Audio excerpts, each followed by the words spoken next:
We are now ready for our second oral argument of the day, State of Iowa versus Annette Cahill.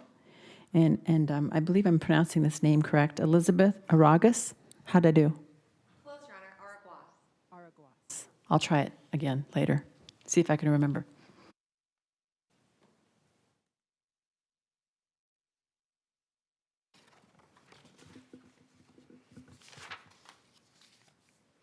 Good morning.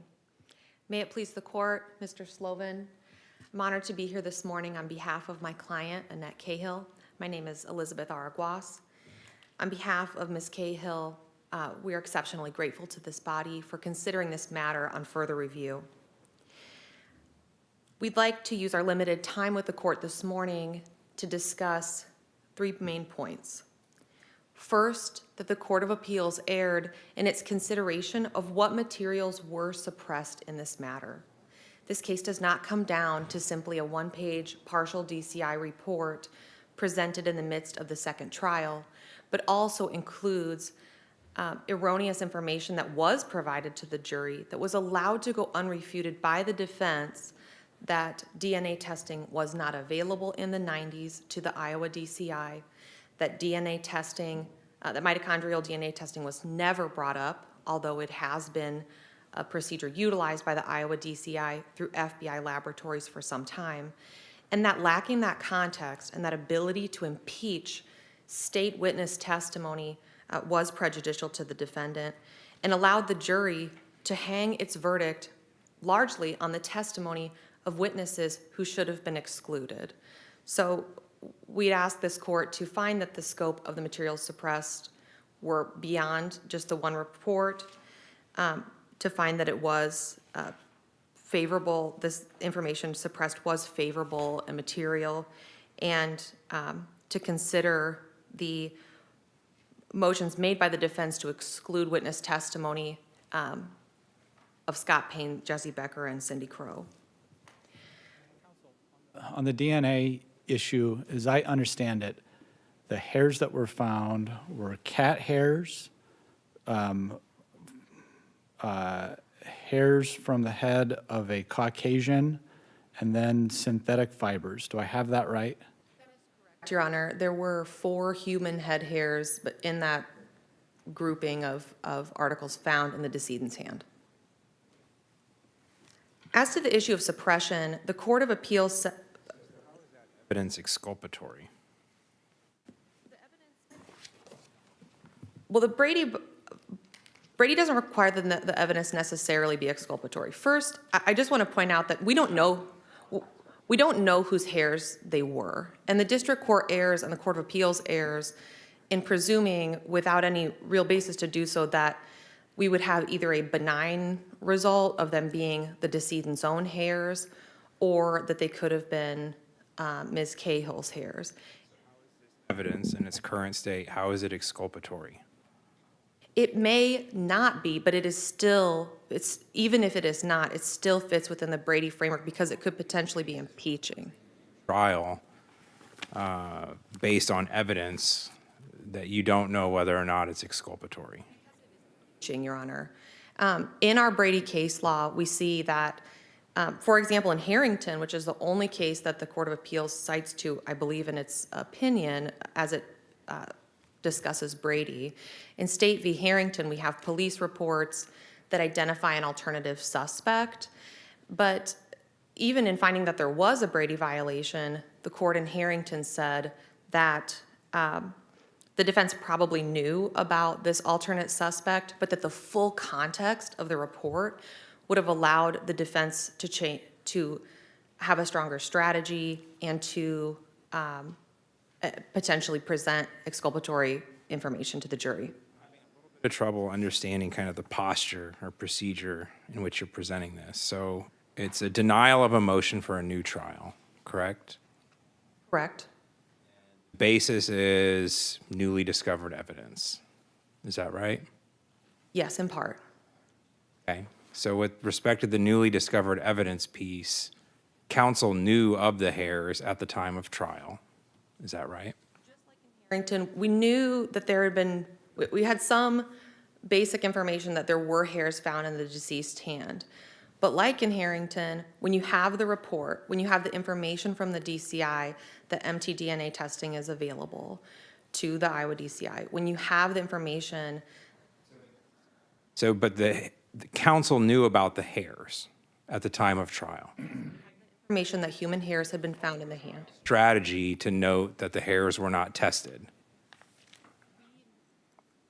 That argument was made, right? That the hairs were not tested. They don't know if they're Cahill's, as part of the defendant's strategy to poke holes in the state's case, correct? There was definitely argument made at trial that no additional testing had been attempted by the DCI. Ranga, for example, or Carter, if counsel knows of the evidence at the time of trial or is aware of it at any time during trial, then we say that's not a basis for granting a motion for new trial. At best, this is an ineffective assistance of counsel claim for post-conviction relief, right? I mean, isn't that what Uranga says?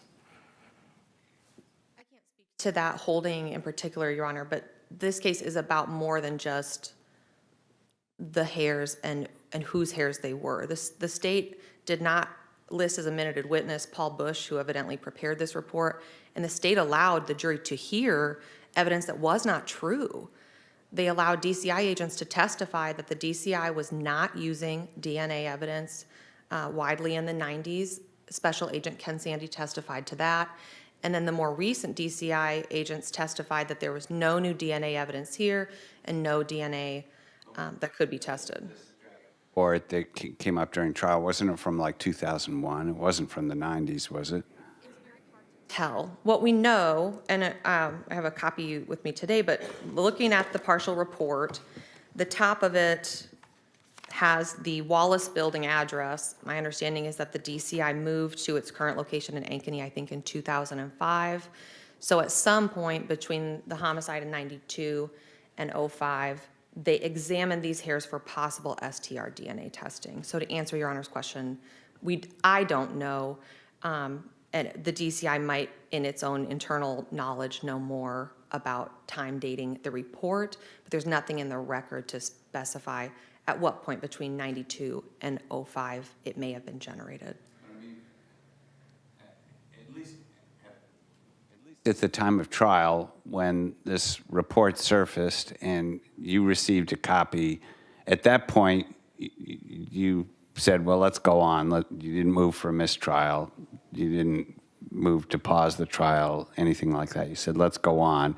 Then afterwards, is my understanding, you found out there was this other type of DNA testing that might potentially be available, but that hasn't been performed, and we don't know whether the evidence is exculpatory or even potentially exculpatory.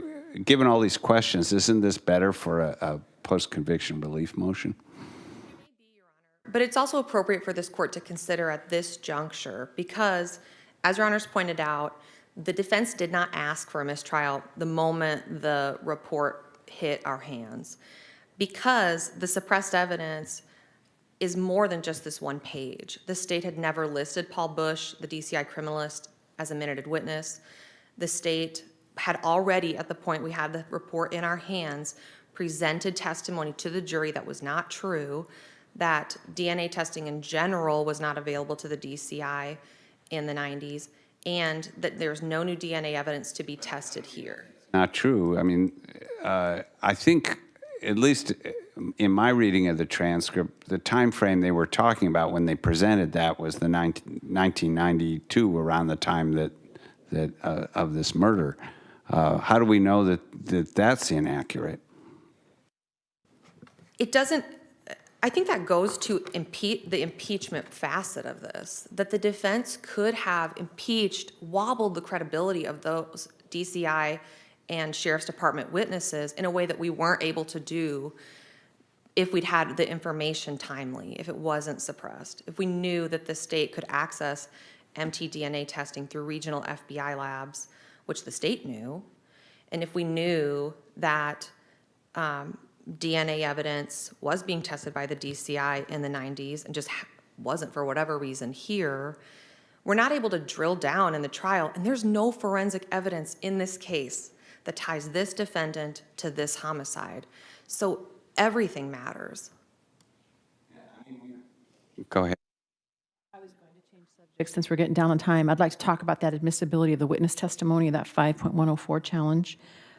Your argument is that it shouldn't have gone to the jury at all. Is that correct? I know that this body probably hears many arguments citing to Graham, citing to Smith. This is a case like Smith. We have witnesses whose testimony is self-contradictory. For example, Scott Payne. He's presented in the second trial in this matter. In 1996, he tells law enforcement he was not even living in Muscatine, and he comes back to the community after hearing about the murder. And he Have hardly any witnesses ever testify if lawyers weren't able to find something contradictory. Isn't that a part of cross-examination, closing argument? Give it to the jury.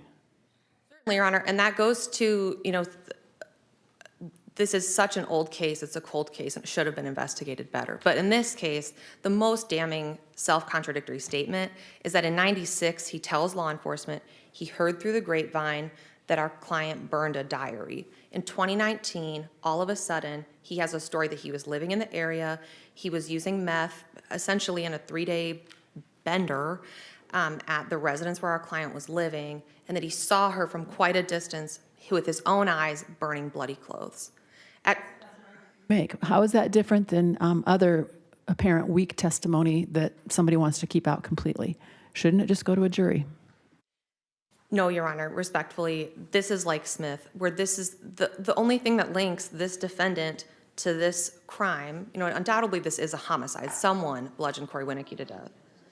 The little girl's testimony also should have been stricken. Her testimony is also implausible. The defense retained a psychologist and filed an affidavit by that psychologist in connection with the motion to exclude her testimony prior to the first trial. That psychologist explained the many nuanced things that can happen to implant a memory with a child. And Wrong, but I don't believe Smith was a case regarding admissibility of evidence. Smith has been roundly criticized, but to the extent that it's still good law, I think it was just a rejection of the ultimate fact finding. It didn't say that the alleged victim wasn't allowed to testify.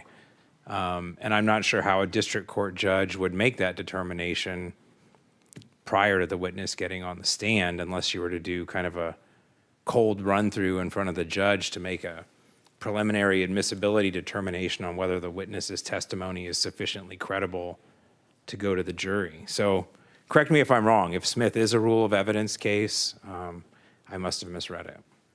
it's not, Your Honor. And we certainly asked the court to consider the sufficiency of the evidence here and to vacate this conviction entirely on that basis, like in Smith. But we also have some analysis within Smith that I think speaks to this. I believe in my reading of the opinion that it says the witnesses should have been excluded, their testimony, the quotes we hear all the time, it's self-contradictory and absurd, that the citing to Graham. So I think there's some analysis in there that says the court should have excluded it. Your Honor is absolutely correct. The ultimate finding is that the conviction is vacated entirely and on the basis of sufficiency of the evidence.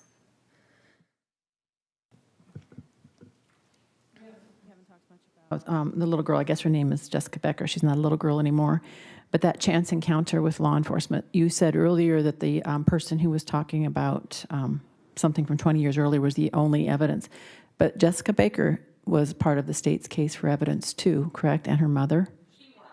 Aside her testimony and I guess Mr. Payne's new story comprise the only difference for the state between what they had against this defendant of the many possible suspects in this murder in the 90s versus what they used to ultimately charge Ms. Cahill in 2018. And yes, we heard Ms. Becker's testimony.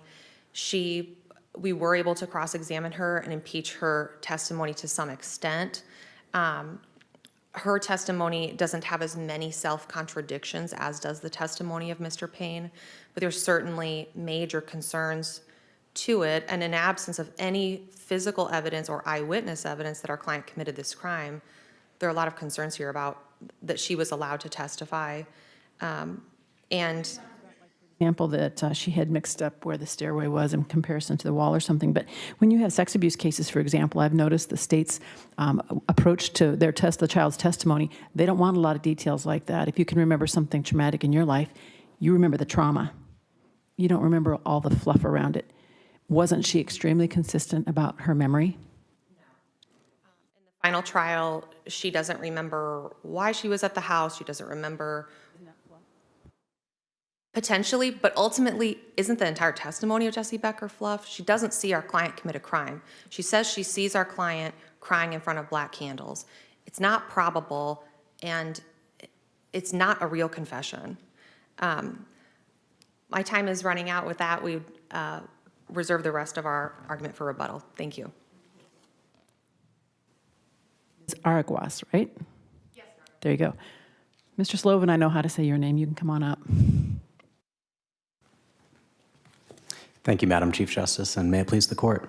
Counsel, good morning. It's a privilege to be here.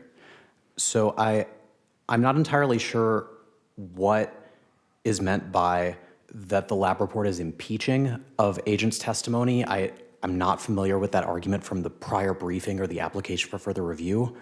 What I take it to mean is that it contradicts testimony about how the baseball bat was handled. Now, the baseball bat was in 1992. They tested it for blood type, but at the time, the investigating officers, if DNA testing was available, they didn't know it, and they didn't handle it in a way that was consistent with it. And that testimony is on pages 39, 40 of the trial transcript. The references to there is no new DNA evidence in this case was actually something, in my review of the transcript, I thought it was elicited by the defense when they're cross-examining the investigative witnesses, and they say there's no new DNA evidence linking Ms. Cahill to this murder.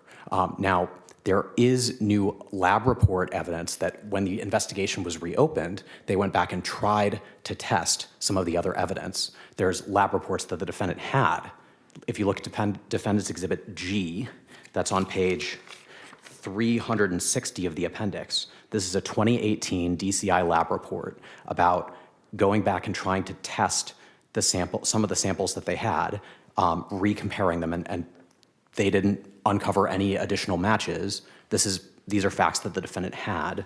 So if there's some sort of impeachment that could have been accomplished with that, it could have been accomplished during the trial. I'd also point out that Bishop, and we have other Iowa cases supporting the idea that disclosure of evidence mid-trial is enough so that it's not suppressed. Now, I recognize that it could influence the course of the pretrial investigation, but the remedy for that is that the defense can identify that at the time, can move for a continuance or a mistrial, can identify it. This is how.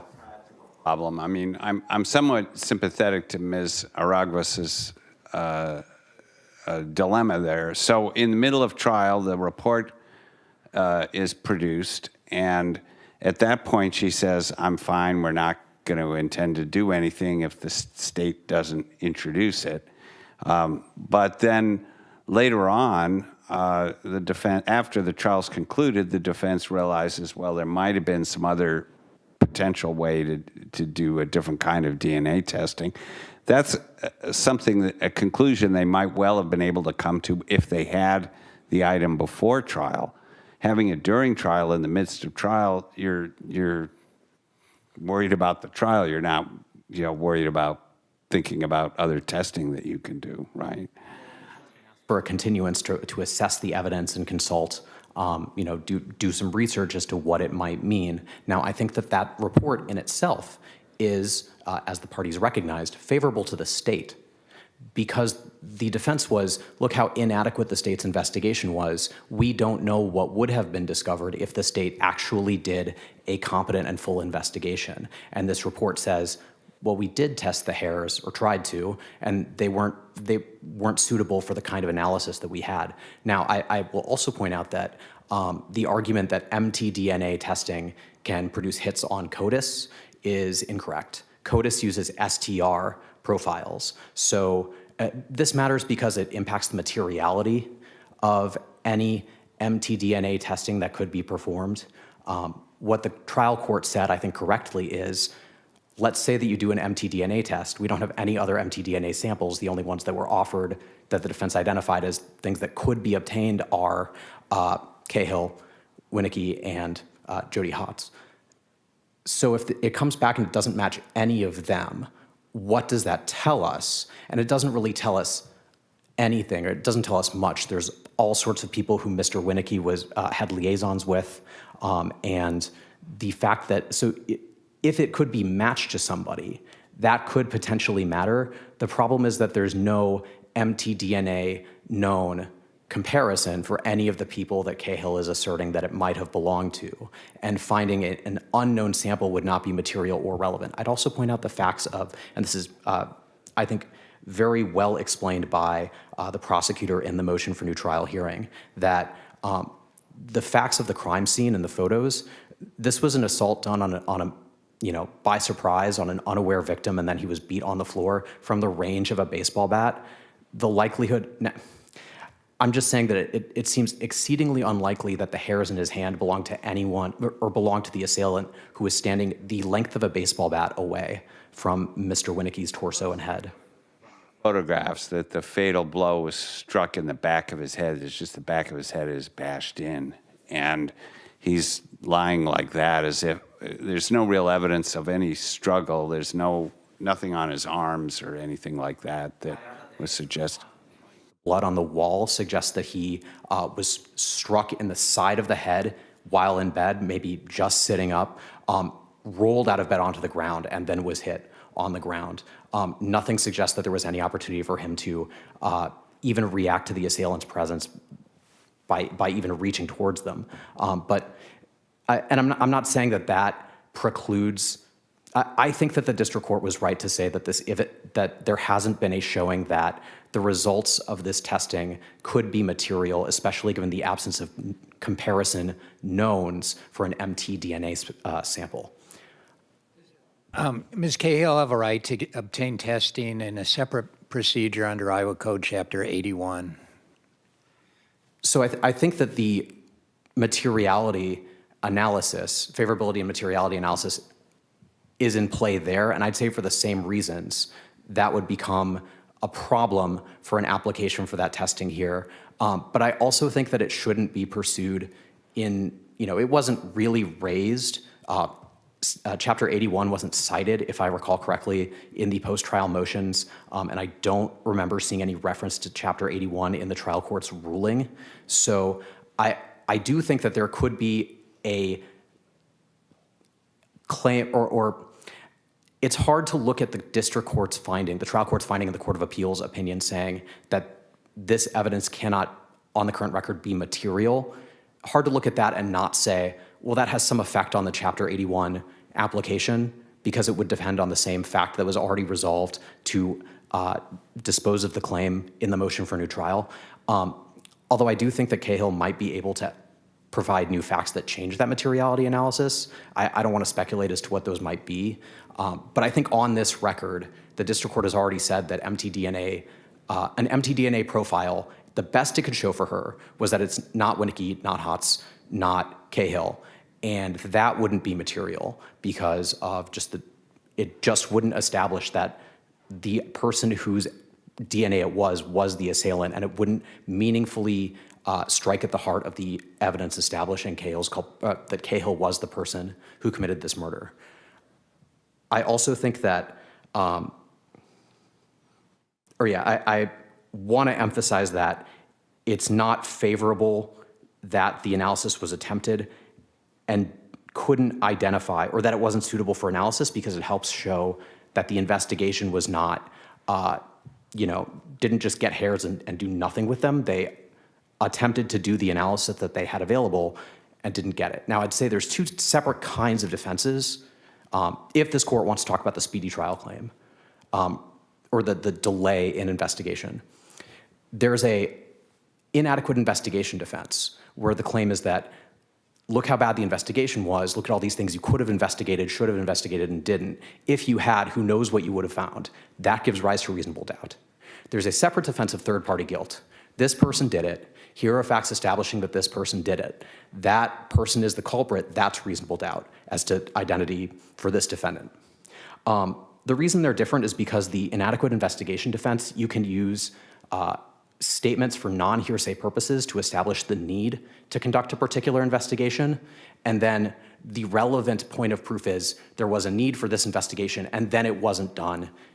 Think of what it could have uncovered. For third-party guilt, you're using hearsay statements about third-party guilt for the truth of the matter asserted, and they need to satisfy hearsay rules. Now, the reason I'm going through all of this is because when you assess prejudice from the delay in this case, all of these reports that are described in the affidavit in the appellant's brief are double, sometimes triple hearsay. That's as the trial court correctly identified. For example, Payne's 1996 statement to investigators that he heard someone else report that Brockert had supposedly Murdoch had supposedly bragged about killing, right? Double hearsay. Can't come in as evidence of third-party guilt. Can come as evidence of the inadequate investigation. To ask the investigators, did you look into Murdoch? What did you find? Why not? What did you do? Why didn't you do more? The thing about this case is Ms. Cahill had access, I believe, to the entire DCI investigative file. That's a really big difference between this and Luck, where in Luck, the entire investigative file had been destroyed. The defendant had no access to that, couldn't pursue that defense. Another big difference in Luck is that the unavailable evidence was an eyewitness who had purportedly been there, right? And I'm not saying that necessarily the defendant needs to prove what the eyewitness would have said, although I think that helps. But the fact that there was an eyewitness who is no longer available, that can help establish prejudice. Here, Cahill still had access to Hazen, Jackie Hazen, and attempted to use her testimony, and also had access to, if she had, what I'm trying to say is that the sources of prejudice that you might expect to see from a pretrial delay are not present here because Cahill couldn't identify any evidence of third-party guilt that ever would have been admissible that was at some point lost. And all of the evidence that she is pointing to about here's ways in which the investigation was inadequate, leads that you had that you could have followed, who knows what you would have found. All of that was available to her. That's the Smith issue, and let me preface it as follows. I think it's undisputable that the mere fact that somebody's subject to impeachment doesn't mean you get excluded. So people make inconsistent statements or whatever in the course of testimony. That alone isn't enough, ordinarily.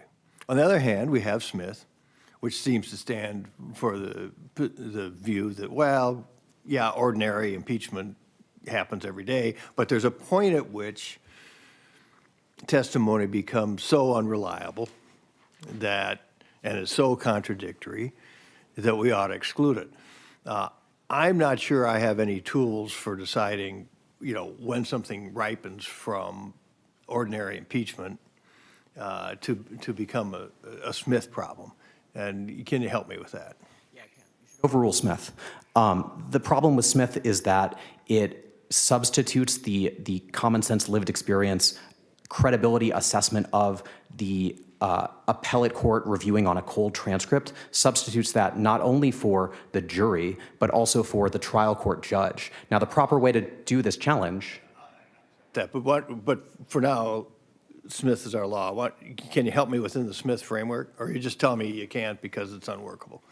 There's two ways, right? One is a motion for new trial are actually attacking the credibility of the weight of the evidence and pointing to factors that undermine credibility. But there's a doubly limited appellate review for that. You have to show that the trial court erred in rejecting the challenge to the weight of the evidence, and that correctly recognizes, right, that you're attacking a ruling. You're attacking two levels of credibility determination, the court and the jury, both of whom had firsthand access to assess credibility of the witness beyond the cold transcript. The other way is, there's a sufficiency challenge for when objective evidence establishes some impossibility, right? Not just this witness's testimony couldn't be believed, it contradicts itself.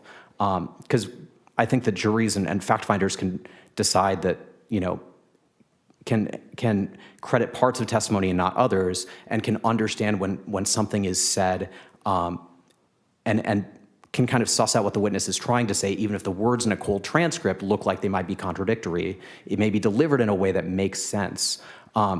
If there's video evidence that establishes that a part of a testimony is false, I mean, that might be one thing. Sufficiency challenges considering all of the evidence. But I still think that in a sufficiency challenge, you have to weigh the evidence in the light most favorable to the verdict, drawing all favorable inferences in its favor, and recognizing that credibility determinations are the role of the finder of fact. Be an admissibility case? Okay. Couldn't find any case where a 5.104 motion was granted on the grounds that this witness's testimony won't be credible. You know, lack of any possibility of personal knowledge, that might be one thing, but this is different. Just to go back one sec, appendix page 185, the trial court recognizes the difference between the two defenses I talked about for the speedy trial claim. Just want to make sure you have that so that it's known that Cahill knew that she could present the column A claim defense I described, not the column B, correctly. I'm sorry to interrupt. 403. So any evidence that is marginally relevant that is, you know, is substantially outweighed with prejudice, the trial court can exclude. Right, but I'm not sure that I've ever seen, I'm sorry, I see my time's expired, if I could have a brief moment. Thank you. I'm not sure I've ever seen a case where 403 has been applied on the basis of a pre-testimony trial court gatekeeping assessment of witness credibility. It kind of flies in the face of our you know, where we allocate the fact-finding function and responsibility. I think that Smith flies in the face of that in a different way by confiscating it from, usurping it basically from the credibility determinations of the jury, and then the reviewing function of the trial court, and seeing if that was unreasonable given its firsthand vantage point. So I think Smith should be overruled. I don't think you need to overrule Smith to reject the 5.104 challenge, but it is definitely, I agree with you that it's impossible to read Smith and find an articulable standard for when to apply it, but that's because it just has no basis and no articulable guiding principle that's consistent with our allocation of responsibilities and fact-finding. It's just inconsistent. Thank you. Araguás.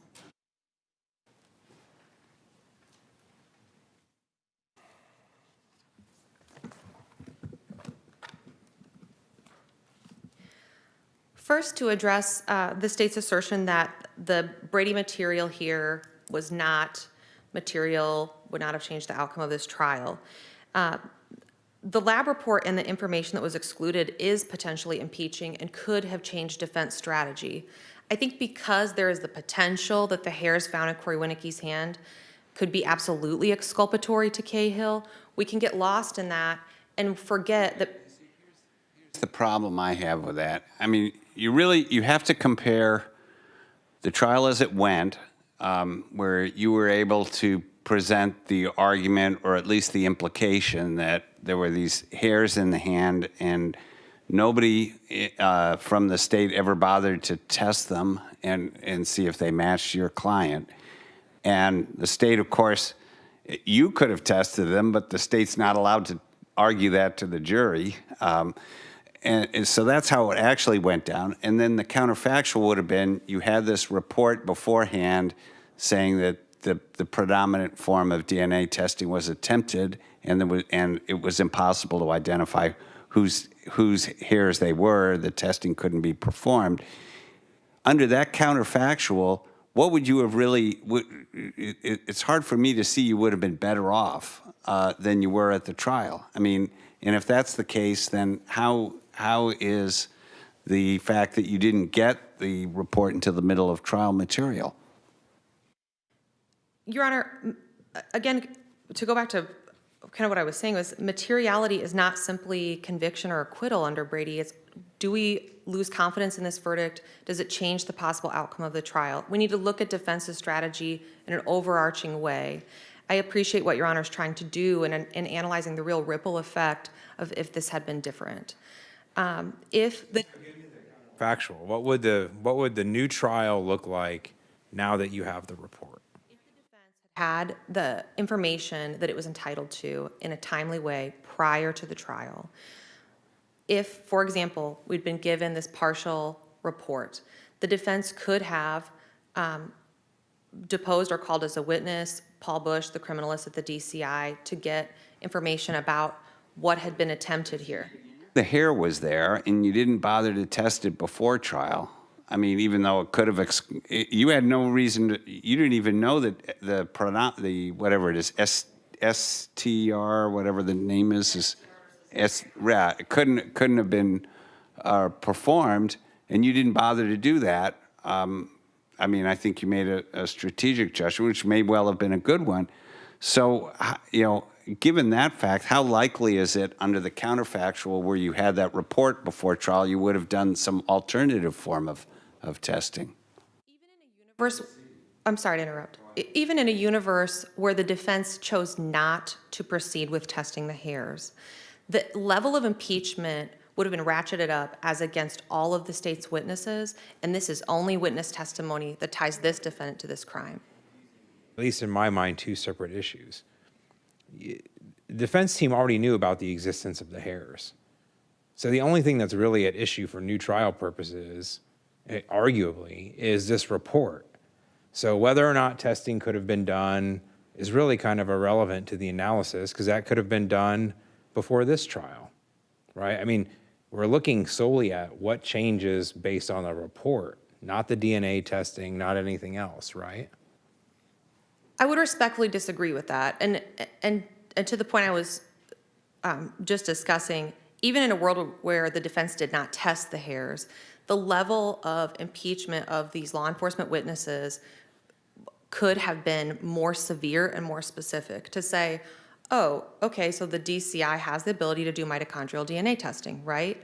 And mitochondrial DNA testing can show us, it doesn't point to a specific defendant necessarily, but can exclude defendants because it identifies a person and their entire matrilineal line.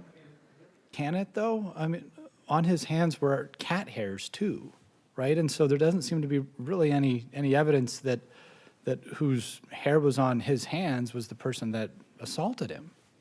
Here at trial, so I would like to address that point, and I think that goes to something I'd like to address from what the state mentioned as well. The state mentions a theory that there was no fighting back by Mr. Winnecke prior to his death. That is a theory, but that is not the theory that was provided at trial. I believe it was the Muscatine County Sheriff testified at the trial that the hairs in Winnecke's hand certainly could have been evidence of defensive gestures on his behalf. This is a murder that happens in his bedroom. He lives there with his girlfriend. If the hairs are not his or hers or not Cahill's, that is meaningful information that could have changed the outcome of this trial. Trial Judge McEllier, who presided over the trial, said it looked like when he was struck, there was no struggle at all. And he sat through the whole trial and heard everything. And he said, that's one reason why I don't think the hairs that were in the hand would have, their identity would have been material, right? Didn't he make that finding? I don't recall that finding specifically, but certainly trust Your Honor's read of the order. But it's one theory. I mean, we don't have anyone at trial testifying to what happened in that room, so we don't really know. And there was a theory presented at trial that the hairs were defensive in nature, that Winnecke could have reached out. He's a very big guy. There were 13 blows, only one was fatal. It appears the fatal one was the final blow as he's face down. That we don't know what happened prior to that based on anything in the trial record. But again, it's not simply about just testing the hairs. It's about being able to impeach law enforcement witnesses. Brady is designed to right the power imbalance that takes place in a situation like this, where you have the state sitting at counsel table with the ability to simply call the DCI and access all the resources of the state, and a defendant sitting with two attorneys. With your, can I? I'm going to pay a penalty for that, but we don't go into that. So I mean, on this impeachment point, the argument, that's a separate argument from the argument that you made post-trial that there was this other kind of testing available potentially that you didn't realize was available until after the trial. The impeachment point, you would have realized that immediately at trial, right? I mean, you knew at trial that the state was parading witnesses that were saying DNA testing wasn't available, right?